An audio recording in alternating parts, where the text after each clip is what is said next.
right, man, on this mission, like Indiana Jones, the Jizza, one who just represent the Wu-Tang clique. Yeah, shout out to the Wu. For my favorite songs off Enter the 36 Chambers. Wu-Tang in the front. Shout out to playing in the front.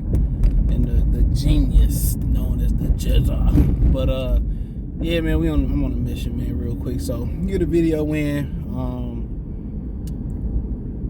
Let's talk about, the Lions decide to split the fire Dan Campbell.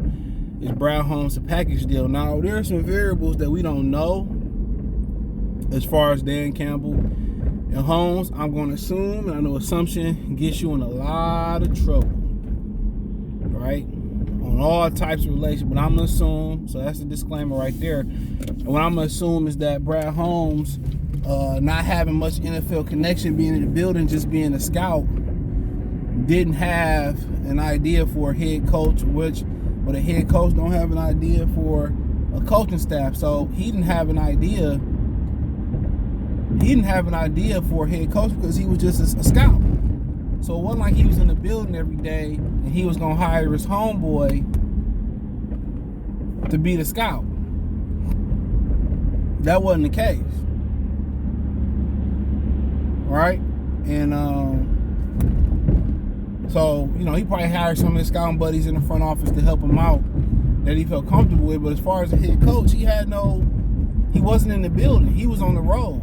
So, scouting. And that's why he's doing such a great job at scouting talent. One thing you can't say, he ain't getting healthy talent, but you finding the guys that he finding. I mean, Kirby Joseph. When Melifano was playing corner, it was going to be adjusted. He always injured, but, he finding some good talent out there. Panisa Well.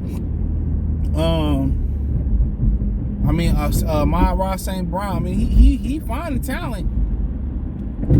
He find it, just that they be all broken up and shit. A lot of them.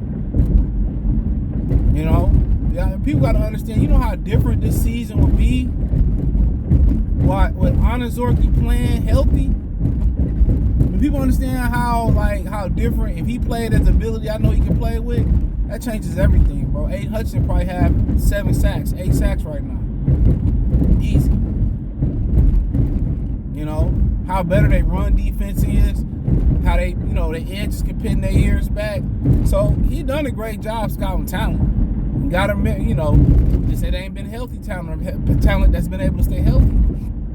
Now, as far as the free agency go and stuff, I don't blame him for not getting no free agents. You ain't close. There was no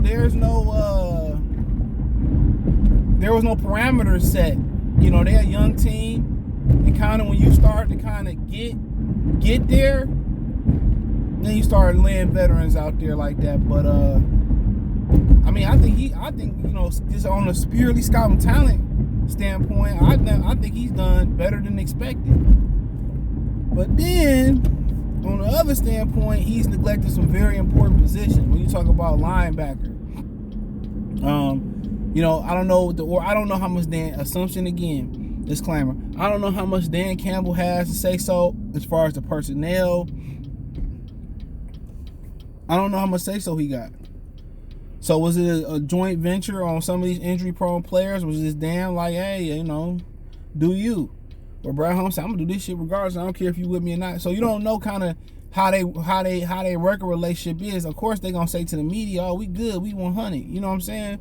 We on the same page. But are they? I mean, even when Bob Quinn hired Matt Patricia, you hear the rumors of them not being on code when it came to drafting Jeff Okudah, and Matt Patricia wanted Derek Barnes and Bob wanted Okudah. So we don't even know how that relationship is really balancing out. So that's another assumption. So I don't know where Dan Campbell is at on this personnel stuff. But had this team been healthy, this team, could have turned it around. Honestly. But guess what? They ain't. He gambled on a lot of guys that was injured. Pascal, Anazorki,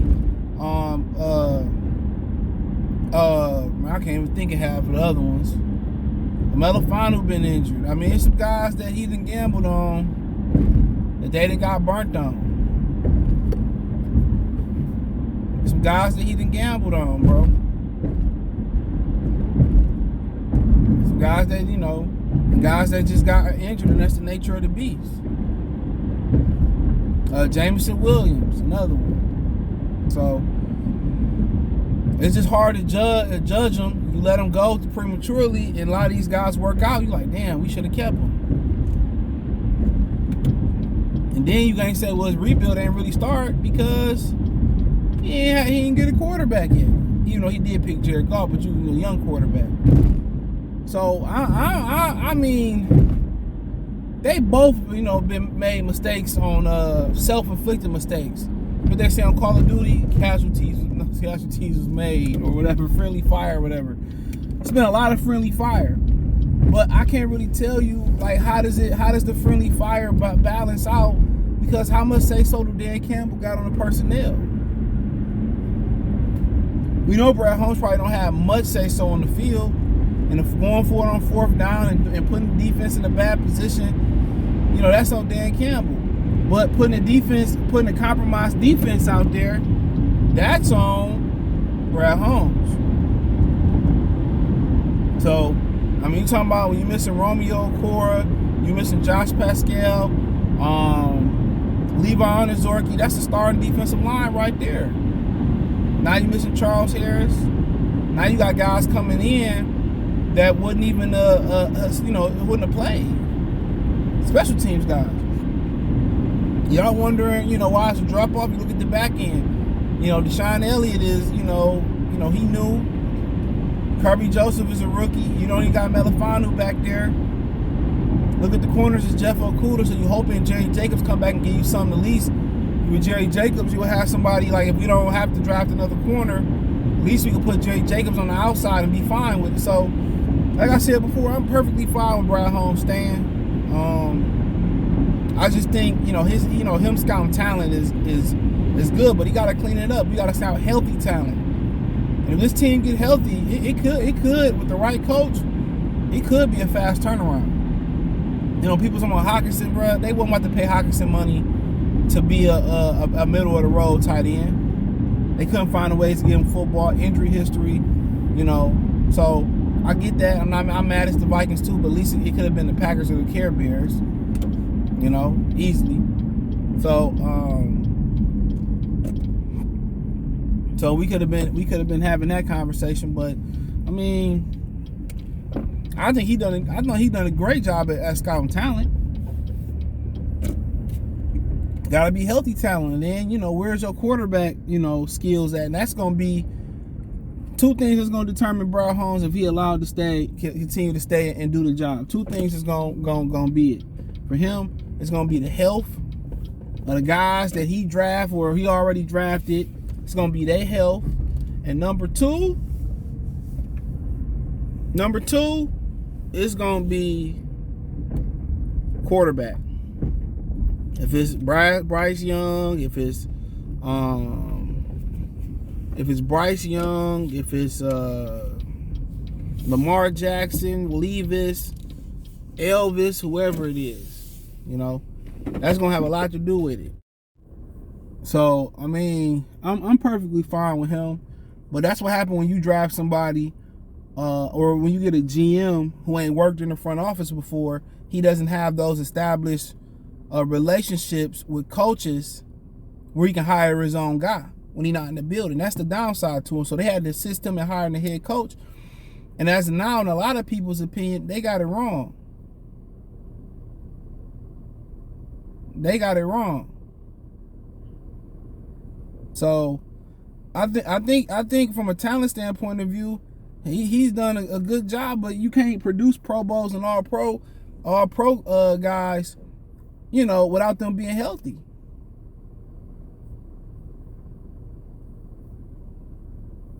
You can't. So I really don't have an issue with him. I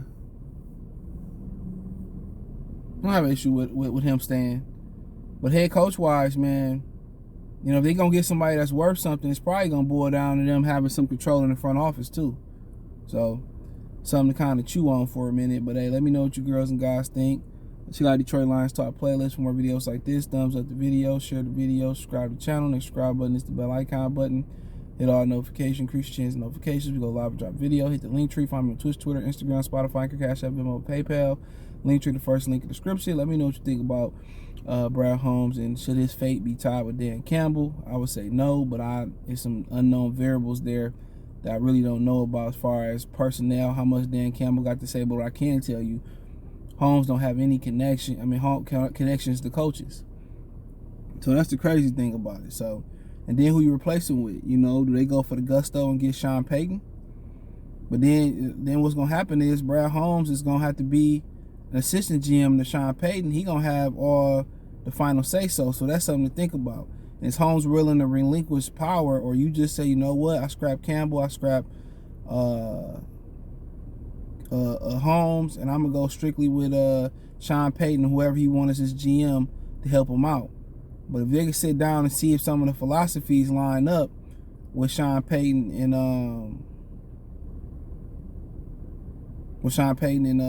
Holmes, it might be a powerful tandem. But peace.